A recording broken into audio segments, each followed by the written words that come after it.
देखिए, गले से भी समस्याएँ बहुत ज़्यादा लोगों को परेशान करती है और उसमें से एक समस्या है गले में खराश रहना। तो उससे लोग कैसे बच सकते हैं? क्योंकि ज़्यादातर लोगों में ये समस्याएँ देखी जाती हैं, मौसम में थोड़ा-सा बदलाव उनको ये समस्या दे जाता है। तो कैसे वो बच सकते हैं? क्या करना चाहिए उन्हें? हाँ, गले में ये ख़राश की एक बहुत ही आम समस्या है जो हमारे पास पेशेंट्स लेके आते हैं कि गले में हमेशा मैम ख़राश जैसा रहता है, गले में लगता है कि कुछ फँसा हुआ है या गले में हमेशा इरिटेशन रहता है। तो ये एक बहुत ही आम समस्या है और ये समस्या ठंड के दिनों में ज़्यादा बढ़ जाती है क्योंकि जो बाहर का तापमान कम होने के कारण कुछ लोग जो ठंड से एलर्जिक होते हैं, तो उन्हें ये समस्या ये परेशान करने लगती है। तो ऐसे केस में मैं आपको बताना चाहती हूँ कि जब इस तरह की समस्या हो, तो आपको किसी भी एंटीबायोटिक्स को लेने की ज़रूरत नहीं है क्योंकि हमेशा ऐसा देखा गया है कि लोग को गले में खराश होता है, गले में दर्द होता है या खाँसी वगैरह होती है, तो वो तुरंत एंटीबायोटिक से स्टार्ट कर देते हैं। और मैंने ये भी देखा है कि बहुत सारे पेशेंट्स ऐसे भी आते हैं कि उन्होंने एक कोर्स एक एंटीबायोटिक ले लिया, फिर वो ठीक नहीं हुआ, फिर उसने दूसरा एंटीबायोटिक स्टार्ट किया। तो आप प्लीज़ ऐसा कभी भी ना करें क्योंकि एक्चुअली बहुत केसेस में ऐसा देखा गया है कि ये बेसिकली एलर्जी के कारण होती है, जिसमें गले में खराश या गले में लगता है कि कुछ फंसा हुआ है या गले में हमेशा खिचखिच टाइप के लोग हमेशा इसी तरह के वर्ड्स यूज़ करते हैं।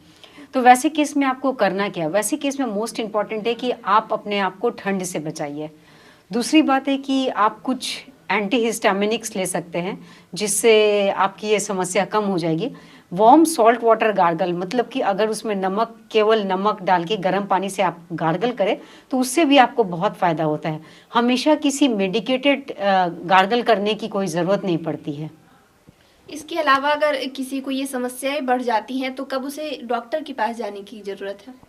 देखिए, अगर आप अगर घर पे हो और आपके गले में खराश है और हल्की-फुल्की खाँसी है, तो आप शुरुआती दौर पे गर्म पानी में नमक डाल के गार्गल कर सकते हैं।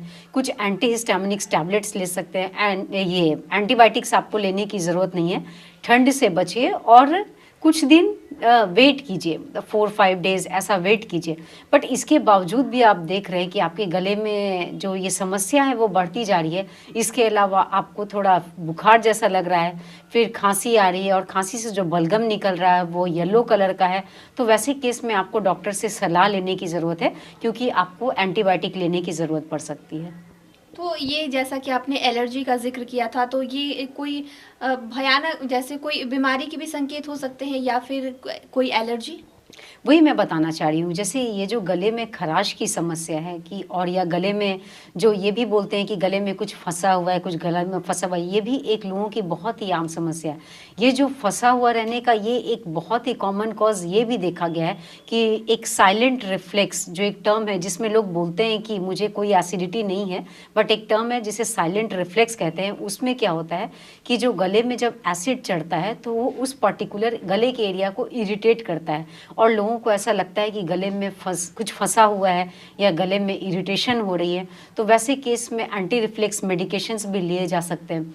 और जैसा कि मैंने आपको बताया ना कि ये गर्म पानी से आप गार्गल कीजिए, ठंड से बचिए, कुछ antihistaminics tablet, anti reflex medications ले सकते हैं।